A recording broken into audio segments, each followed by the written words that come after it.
Good evening, ladies and gentlemen, and welcome to Heti TV's foreign language news broadcast.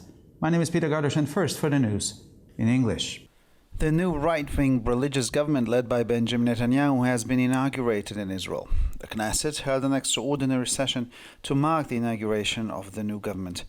Netanyahu's Likud party also unveiled the new government's policy guidelines, the first of which is to promote and develop settlements in all parts of the land of Israel, in the Galilee, the Negev, the Golan Heights, Judea and Samaria. Netanyahu's new government, the most religious and hardline government in Israel's history, is made up of ultra-Orthodox parties, an ultra-nationalist religious faction, and the Likud. Members are due to be sworn in later in the day. 100 Iranian protesters could be sentenced to death for a series of protests in September, with 11 death sentences already handed down by the authorities. The Oslo-based Iran Human Rights is quoted as saying in a report in The Guardian. Many of those detained have limited legal protection. The protests began after an Iranian Kurdish woman, Mahsa Amini, died in detention for breaking strict dress codes for women.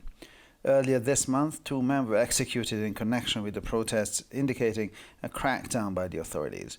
In a report published on Tuesday, an Iranian rights group identified 100 prisoners potentially facing the death penalty, including at least 11 who have already been sentenced to death. The UN said in November that at least 14,000 people had been arrested in the 100 days of unrest across the country. Kosovo closed the busiest crossing point on the Serbian border on Wednesday after protesters on the Serbian side blocked the road to the crossing in support of the actions of Kosovo Serbs. Kosovo's foreign ministry said in its community page that those in Serbia on their way to Kosovo would have to find another crossing point instead of Merdare or enter the country from northern Macedonia. Since the 10th of December, 2 other crossing points on the Serbian-Kosovar border have been closed, and now only 3 crossings are open between the 2 countries. The closure of the Merdare border crossing could cause serious problems for thousands of Kosovars working abroad who want to return home for the holidays and can now only do so by detour. In addition, the Merdare crossing is heavily used by trucks as well. On Wednesday, the Kremlin rejected Ukrainian President Volodymyr Zelensky's 10-point peace plan, saying proposals to end the conflict in Ukraine must take into account today's realities, with 4 Ukrainian regions joining Russia. According to Kremlin spokesman Dmitry Peskov, there can be no peace talks if today's geographical realities are ignored. Zelensky's peace plan called for the withdrawal of Russian troops from Ukraine's internationally recognized territory, which would mean Russia would give up all 4 regions it annexed and Crimea, which it seized in 2014. Russian tycoon Pavel Antov has been found dead in an Indian hotel, apparently having mysteriously fallen from a 3rd-floor window. Police say there is no evidence of foul play, but he may have committed suicide. In the same hotel a few days earlier, a friend of his had died also after suffering a possible stroke. The Russian party of 4 had come together to the Indian hotel to celebrate the businessman's 65th birthday. Pavel Antov made his fortune in meat processing with an estimated fortune of $140 million. He was a well-known businessman and politician in the city of Vladimir. North Korean leader Kim Jong-un set new goals for the military in 2023 at a meeting of the ruling Workers' Party of Korea, local state media reported.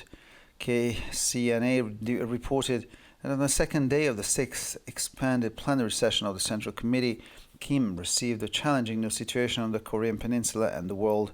The North Korean leader set new goals to strengthen self-defense capabilities in 2023 in anticipation of the changing political situation, KCNA reported, but did not provide details on the goals.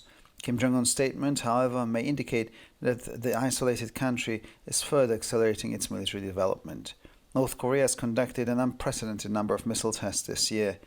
Many of the launches were aimed at developing priority strategic weapons as part of the 5-year plan announced at the Korean Workers' Party's Congress in early 2021.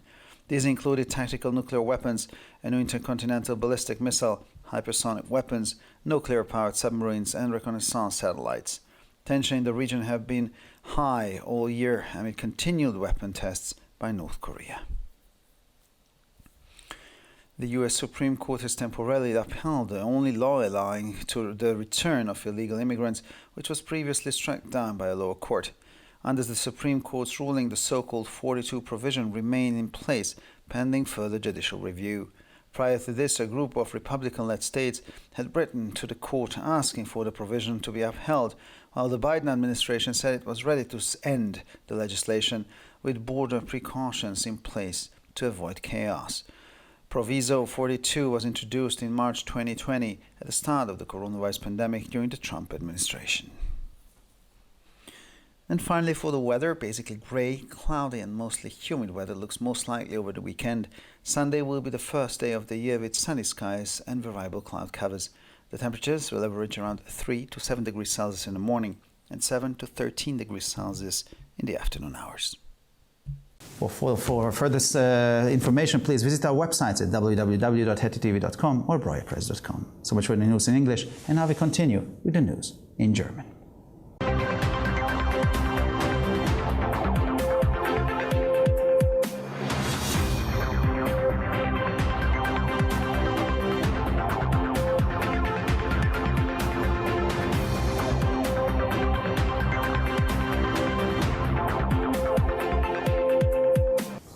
Schönen guten Abend, liebe Zuschauer. Mein Name ist Peter Gardosch und nun zu den Nachrichten auf Deutsch. In Israel ist die neue rechtsgerichtete religiöse Regierung unter der Führung von Benjamin Netanyahu ins Amt eingeführt worden. Die Knesset hielt eine außerordentliche Sitzung ab, um die Amtseinführung der neuen Regierung zu feiern. Netanyahus Likud-Partei stellte auch die politischen Leitlinien der neuen Regierung vor, deren erste lautet Förderung und Ausbau von Siedlungen in allen Teilen des Landes Israel, in Galiläa, dem Negev, den Golanhöhen, Judäa und Samaria. Netanyahus neue Regierung, die religiöseste und strengste Regierung in der Geschichte Israels, setzt sich aus ultraorthodoxen Parteien, einer ultranationalistischen religiösen Fraktion und der Likud-Partei zusammen. Die Mitglieder sollen im Laufe des Tages vereidigt werden. 100 iranische Demonstranten könnten wegen einer Reihe von Protesten seit September zum Tode verurteilt werden, wobei die Behörden bereits 11 Todesurteile verhängt haben, so die in Oslo ansässige Organisation Iran Human Rights oder IHR in einem Bericht des Guardian.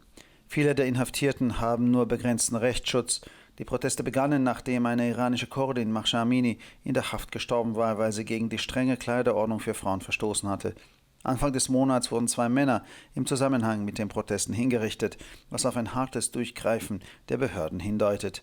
In einem am Dienstag veröffentlichten Bericht nannte eine iranische Menschenrechtsgruppe 1100 Gefangene, denen möglicherweise die Todesstrafe droht, darunter mindestens 11, die bereits zum Tode verurteilt worden sind. Die Vereinten Nationen gaben im November an, dass in den 100 Tagen der Unruhen im ganzen Land mindestens 14.000 Menschen verhaftet worden seien.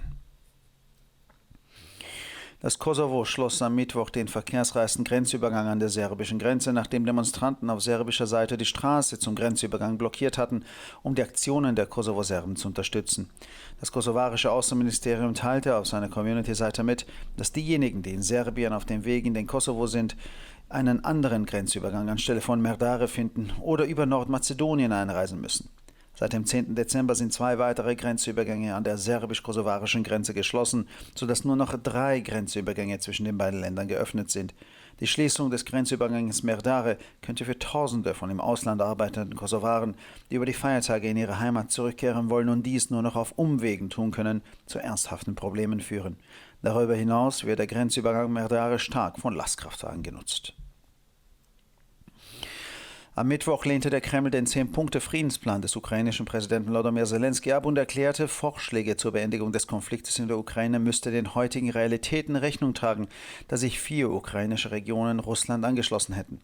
Laut Kreml-Sprecher Dmitri Peskov kann es keine Friedensgespräche geben, wenn die heutigen geografischen Realitäten ignoriert werden.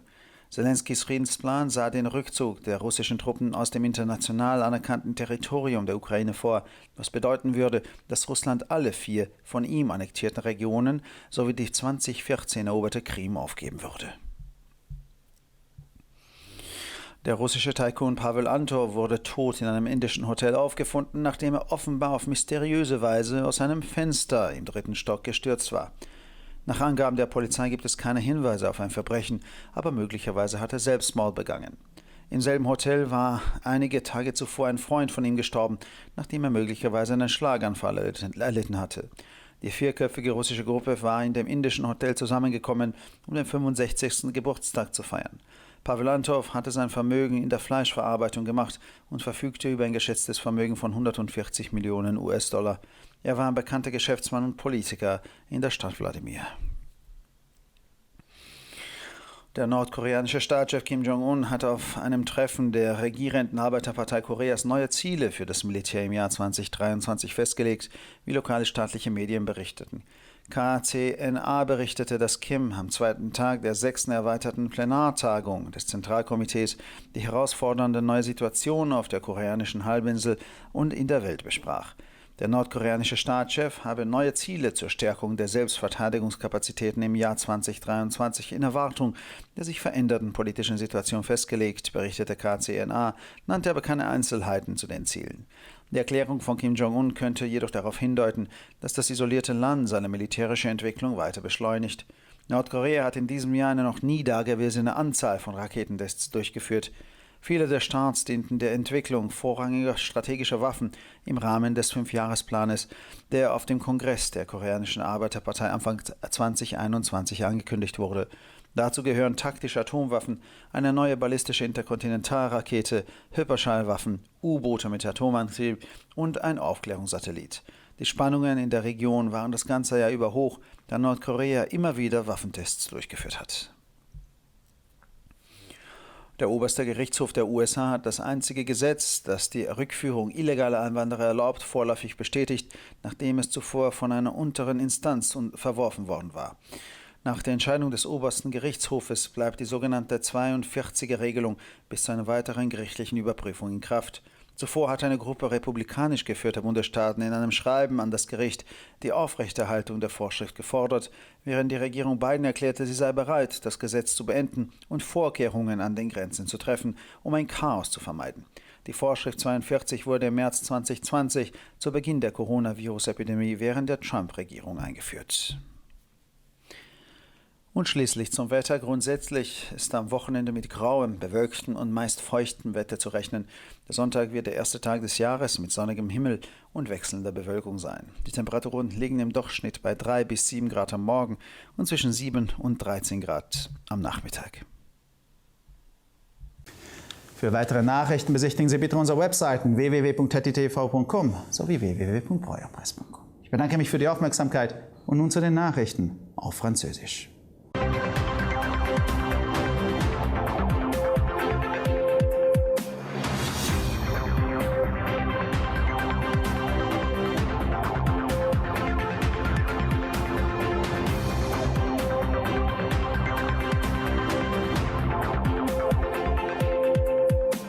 Bonjour à tous et bienvenue à ITV. Je m'appelle Peter Gardosh et ce sont les titres en français. En Israël, le nouveau gouvernement de droit religieux dirigé par Benjamin Netanyahu a été intronisé.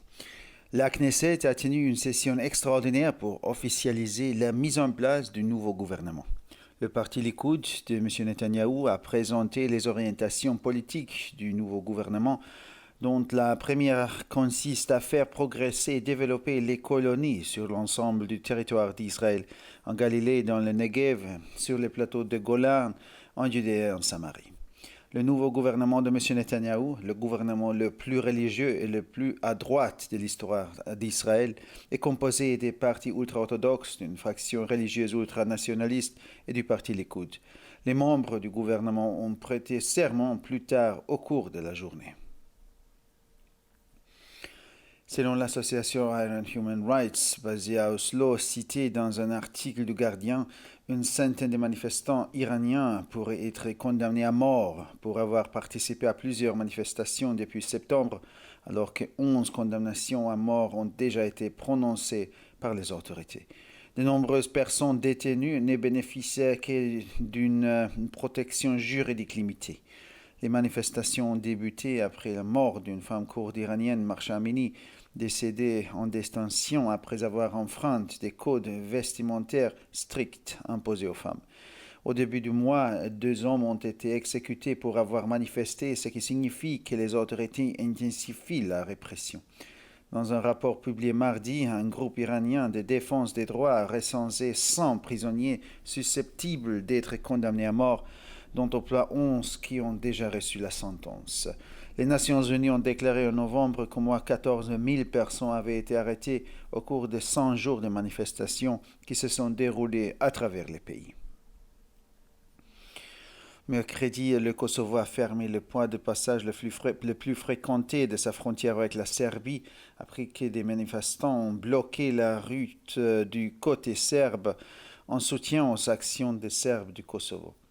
Le ministère des Affaires étrangères du Kosovo a annoncé sur sa page des réseaux sociaux que les personnes qui se trouvaient en Serbie et se rendaient au Kosovo devraient trouver un autre point de passage au lieu de celui de Merdar ou bien entrer dans le pays par le nord de la Macédonie. Depuis le 10 décembre, des 2 autres points de passage sur la frontière entre la Serbie et le Kosovo ont été fermés et seulement 3 points de passage sont désormais ouverts entre les 2 pays. La fermeture du poste frontière de Merdar pourrait causer de graves problèmes à des milliers de Kosovars travaillant à l'étranger qui souhaitent rentrer chez eux pour les vacances et ne peuvent désormais le faire qu'en faisant un détour. En outre, jusqu'à présent, le point de passage de Merdar était également utilisé par un grand nombre de camions. Mercredi, le Kremlin a rejeté le plan de paix en 10 points du président ukrainien Volodymyr Zelensky, estimant que les propositions visant à mettre fin au conflit en Ukraine devaient tenir compte des réalités d'aujourd'hui, à savoir que 4 régions ukrainiennes étaient désormais réattachées à la Russie. Le porte-parole du Kremlin, Dmitry Peskov, a indiqué, je cite, « Il ne peut y avoir des plans de paix pour l'Ukraine qui ne tiennent pas compte des réalités d'aujourd'hui concernant le territoire russe. » Fin de citation. Selon Dmitry Peskov, les plans qui ne prennent pas en compte ces réalités géographiques ne peuvent pas être pacifiques. Le plan de paix de M. Zelensky prévoit le retrait des troupes russes du territoire ukrainien internationalement reconnu, ce qui signifie que la Russie devrait renoncer aux 4 régions qu'elle a annexées et à la Crimée qu'elle occupe depuis 2014. Le magnate russe Pavel Antov a été retrouvé mort dans un hôtel indien après être apparemment tombé mystérieusement d'une fenêtre du 3e étage. Selon la police, rien n'indique qu'il s'agit d'un acte criminel, mais cela peut être un suicide. Dans le même hôtel, quelques jours plus tôt, un de ses amis était décédé après avoir probablement subi une attaque cérébrale. Le groupe de 4 Russes s'était rendu à l'hôtel indien pour célébrer le 65e anniversaire de l'homme des affaires. Pavel Antov a fait fortune dans la transformation de la viande avec un patrimoine estimé à 140 millions de dollars. Il était un homme d'affaires et un responsable politique bien connu dans la vie de Vladimir. Le dirigeant nord-coréen Kim Jong-un a annoncé de nouveaux objectifs militaires aux responsables du Parti des travailleurs au pouvoir, a rapporté mercredi l'agence de presse d'État. Selon KCNA, au 2e jour de la 6e session plénière élargie du comité central, M. Kim a passé en revue la nouvelle situation difficile dans laquelle la péninsule coréenne et le monde se trouvaient. Le dirigeant nord-coréen a fixé de nouveaux objectifs pour renforcer les capacités d'autodéfense en 2023 en fonction de la situation politique, a rapporté KCNA, sans fournir de détails sur ces objectifs. Cette déclaration de Kim Jong-un pourrait toutefois indiquer que le pays isolé accélère encore ses développements militaires. Cette année, la Corée du Nord a procédé à un nombre sans précédent de tests de missiles. Bon nombre de ces lancements visaient à développer des armes stratégiques et prioritaires dans le cadre du plan quinquennal annoncé lors du congrès du Parti des travailleurs coréens au début de 2021. Il s'agit notamment d'armes nucléaires tactiques, d'un nouveau missile balistique international, d'armes hypersoniques, de sous-marins à propulsion nucléaire et d'un satellite de reconnaissance. Tout au long de l'année, les tensions de la région ont été fortes à cause de la poursuite des essais d'armes par la Corée du Nord. La Cour suprême des États-Unis a temporairement confirmé la seule lui autorisant le retour des immigrants illégaux qui avait été précédemment annulé par une juridiction inférieure. Selon la décision de la Cour suprême, la disposition titre 42 reste en vigueur dans l'attente d'un nouvel examen judiciaire. Auparavant, un groupe d'États dirigé par des républicains avait écrit à la Cour pour demander le maintien de cette disposition, tandis que l'administration Biden se disait prête à mettre fin à cette législation. tout en prenant des précautions aux frontières pour éviter les chaos. La disposition Title 42 ou 42 a été introduite en mars 2020 au début de la pandémie de coronavirus sous l'administration Trump. Et finalement, pour le météo pendant le week-end, notre météo sera marqué par une grisale brumeuse. Le ciel sera nuageux. En revanche, dimanche, le premier jour de l'année, le soleil sera de retour pour jouer à cache-cache avec des cirrostratus. Les températures moyennes évolueront entre 3 et 7 degrés le matin et entre 7 et 13 degrés dans l'après-midi. Pour encore plus d'actualités, visitez nos sites internet ittv.com et broyapresse.com. Merci de votre attention et maintenant, les nouvelles en espagnol.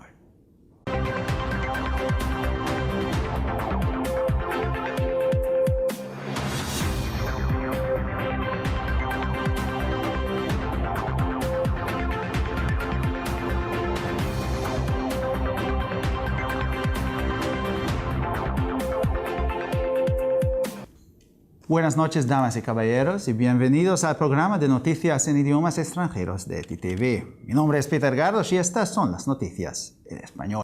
Ha tomado posesión en Israel el nuevo gobierno religioso de derechas dirigido por Benjamin Netanyahu. La Knesset celebró una sesión extraordinaria con motivo de la toma de posesión del nuevo gobierno. El partido Likud de Netanyahu también dio a conocer las directrices políticas del nuevo gobierno, la primera de las cuales es promover y desarrollar asentamientos en todas las partes de la tierra de Israel, en Galilea, en Negev, los altos de Golán, Judea y Samaria.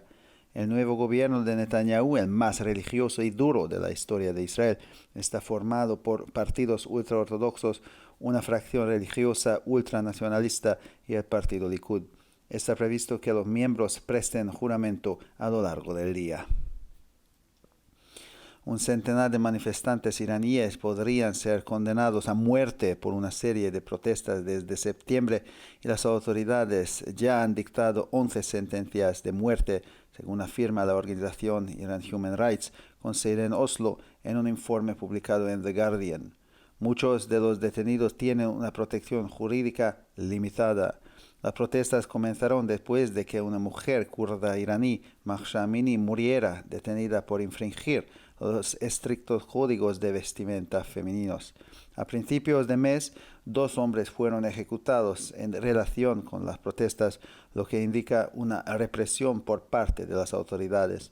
En un informe publicado el martes, un grupo de derechos humanos iraní identificó a 100 presos que podrían ser condenados a muerte, entre ellos al menos 11 que ya lo han sido. La ONU declaró en noviembre que al menos 14,000 personas habían sido detenidas durante los 100 días de disturbios en todo el país.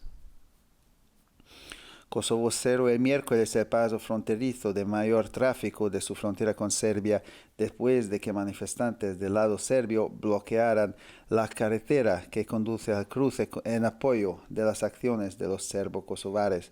El Ministerio de Asuntos Exteriores de Kosovo manifestó en su página comunitaria que quienes se dirigieran a Kosovo desde Serbia tendrían que buscar otro paso fronterizo en lugar de Merdare o entrar en el país por el norte de Macedonia. Desde el 10 de diciembre se han cerrado otros 2 pasos fronterizos entre Serbia y Kosovo y ahora solo están abiertos 3 pasos fronterizos entre los 2 países. El cierre del paso fronterizo de Merdare podría causar graves problemas a miles de kosovares que trabajan en el extranjero y quieren volver a su casa para las vacaciones y ahora solo pueden hacerlo dando un rodeo. Además, en el paso de Merdare hay mucho tráfico de camiones.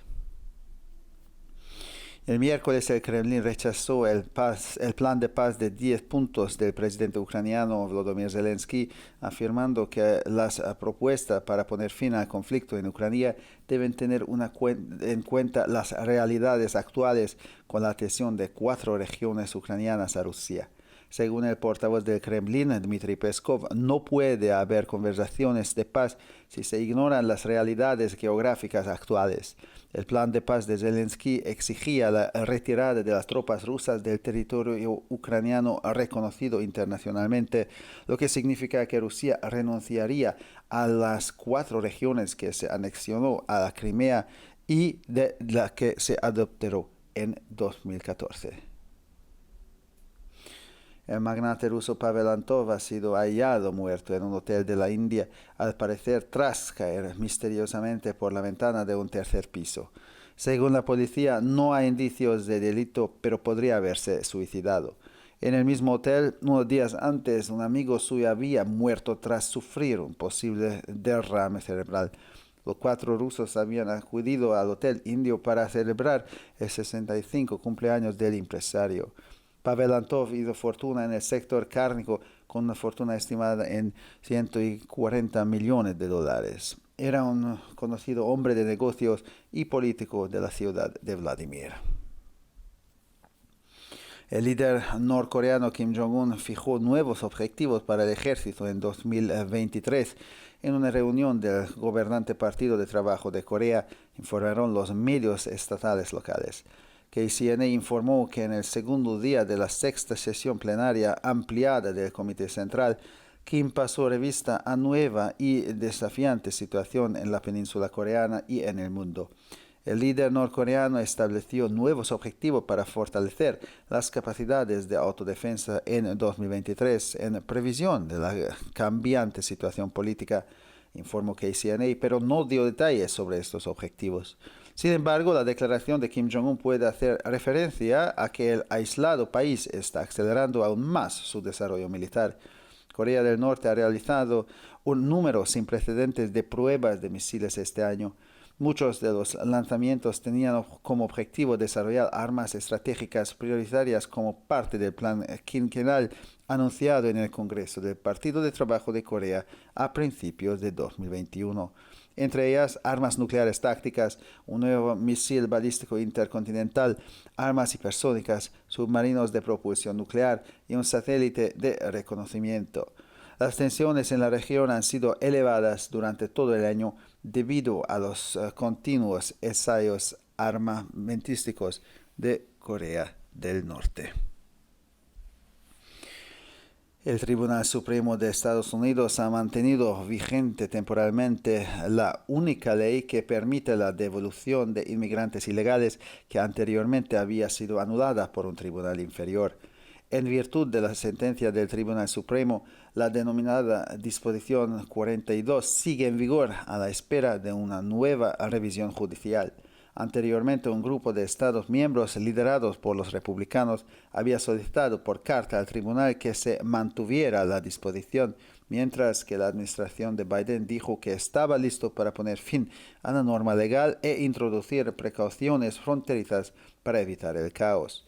La disposición número 42 se introdujo en marzo de 2020, al comienzo de la pandemia de coronavirus durante la administración Trump. Finalmente, por el tiempo básicamente gris, nublado y mayormente húmedo parece lo más probable durante este fin de semana. El domingo, primer día del nuevo año, será soleado con nubosidad variable. Las temperaturas rondarán entre los 3 y los 7 grados de media por la mañana y los 7 y los 13 grados por la tarde. Para más noticias, visite nuestras páginas web www.gtv.com o www.broyerpress.com. Muchas gracias por su atención. Y ahora seguimos con las noticias en hebreo.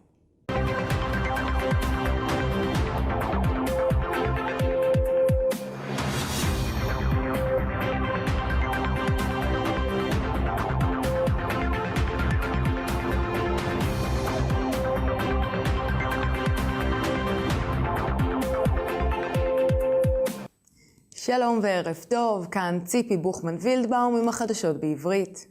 הוקמה ממשלת ישראל הימנית דתית חדשה בראשות בנימין נתניהו. הכנסת קיימה ישיבה יוצאת דופן לרגל כניסתה של הממשלה החדשה.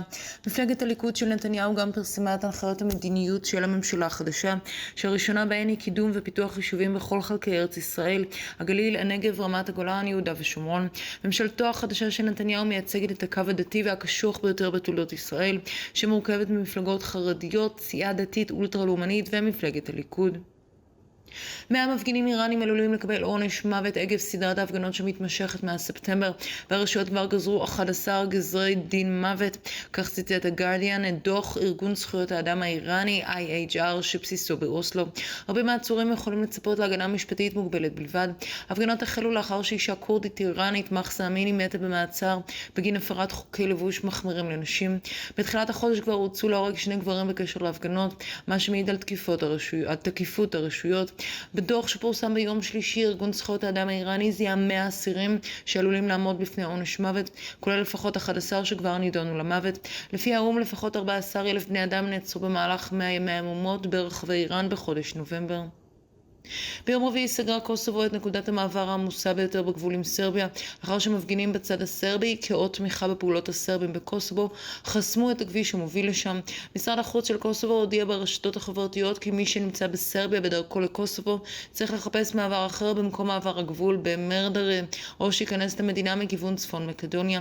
2 מעברים נוספים בגבול סרביה קוסובו נסגרו מאז 10 בדצמבר, וכרגע פתוחים רק 3 מעברים בין שתי המדינות. סגירת מעבר הגבול במרדרה עלולה לגרום לבעיות קשות לאלפי אנשים מקוסובו שעובדים בחול ורוצים לחזור הביתה לחגים, שכעת יכולים לעשות זאת רק בעקיפין. מעבר לכך, מעבר הגבול במרדרה משרת גם כמות גדולה של משאיות הובלה. הקרמלין דחה ביום רביעי את תוכנית השלום בת 10 הנקודות של נשיא אוקראינה ולדימיר זלנסקי, ואמר כי הצעות לסיום הסכסוך באוקראינה חייבות לקחת בחשבון את המציאות של היום, לפי 4 אזורים אוקראינים הצטרפו לרוסיה. דובר הקרמלין דמיטרי פסקוב אמר, לא אוכל לתוכנית שלום עם אוקראינה שלא לוקחת בחשבון את המציאות של היום בנוגע לשטחים הרוסים. לפי דובר הקרמלין לא ניתן לנהל משא ומתן אם יתעלמו מהמציאות הגיאוגרפית. תוכנית השלום של זלנסקי קראה לנסיגה של חיילים רוסים מהשטח שמוכר בזירה בינלאומית כחלק מאוקראינה, מה שאומר שרוסיה מוותרת על כל 4 האזורים שסיפחה בנוסף לקרים, שאותה כבשה ב-2014. הטייקון הרוסי פאבל אנטוב נמצא מת במלון בהודו, ככל הנראה לאחר שנפל באופן מסתורי מחלון בקומה השלישית. לטענת המשטרה אין אינדיקציה לפשע, אך ייתכן כי הוא התאבד. כמה ימים קודם לכן אחד מחבריו מת באותו מלון לאחר שככל הנראה לקה בשבץ מוחי. רביעייה רוסית הגיעה יחד למלון ההודי כדי לחגוג יחד את יום הולדתו ה-65 של איש העסקים. פאבל אנטוב התעשר מאיבוד בשר, הונו נאמד ב$140 מיליון. הוא היה איש עסקים ופוליטיקאי ידוע. מנהיג צפון קוריאה קים ג'ון און קבע יעדים חדשים לצבא לשנת 2023 בפגישה של מפלגת הפועלים השולטת של קוריאה, כך דיווחו כלי תקשורת מקומיים. לפי הדוח של KCNA, ביום השני של ישיבת המליאה המורחבת השישית של הוועדה המרכזית, קים סקר את המצב המאתגר החדש שהתהווה בחצי האי הקוריאני ובעולם. כהכנה לשינויים במצב הפוליטי, מנהיג צפון קוריאה הציב יעדים חדשים שישמרו ב-2023 כדי לחזק את יכולות ההגנה העצמית, כך הודיע KCNA, אך לא סיפק פרטים על יעדים אלו. יחד עם זאת, הצהרתו של קים ג'ון און עשויה להצביע על כך שהמדינה המבודדת מאיצה עוד יותר את ההתפתחויות הצבאיות שלה. צפון קוריאה ערכה השנה מספר חסר תקדים של ניסויי טילים. מטרתם של מספר שיגורי טילים הייתה לפתח כלי נשק אסטרטגיים בעלי חשיבות גבוהה, הכוללים בתוכנית 5 השנים שהוכרזה בקונגרס מפלגת הפועלים הקוריאנית בתחילת 2021. אלה כללו נשק גרעיני טקטי, טיל בליסטי בין יבשתי חדש, נשק היפרסוני, צוללות גרעיניות ולוויין סיור. לאורך השנה המתיחות באזור הייתה גבוהה על רקע ניסויי הנשק המתמשכים של צפון קוריאה. בית המשפט העליון של ארצות הברית הותיר באופן זמני את החוק היחיד המתיר את גירושם של מהגרים בלתי חוקיים שבית משפט נמוך יותר ביטל בעבר. בהתבסס על החלטת בית המשפט העליון, הוראה מספר 42 תישאר תקפה עד לביקורת המשפטית הנוספת. לפני כן קבוצה של מדינות חברות בראשות הרפובליקנים ביקשה מבית המשפט לאשר את ההוראה במכתב, בעוד שממשל ביידן אמר שהוא מוכן לבטל את החקיקה והציג אמצעי זהירות בגבול כדי למנוע כאוס. הוראה מספר 42 הוצגה במרץ 2020 במהלך ממשל טראמפ בתחילת מגפת הקורונה. ועכשיו נעבור תחזית מזג האוויר. במהלך סוף השבוע חזוי מזג אוויר סגרי, מעונן עם לחות גבוהה. ביום הראשון של השנה האזרחית צפויה לנו יותר שמש עם מעט עננים. טמפרטורות יהיו בין 3 ל-7 מעלות בבוקר ובין 7 ל-13 מעלות אחר הצהריים. לחדשות נוספות, אנא בקרו באתרי האינטרנט שלנו, etitv.com או broyerpress.com. עד כאן החדשות, תודה שהייתם איתנו ושיהיה המשך ערב נעים ושבת שלום.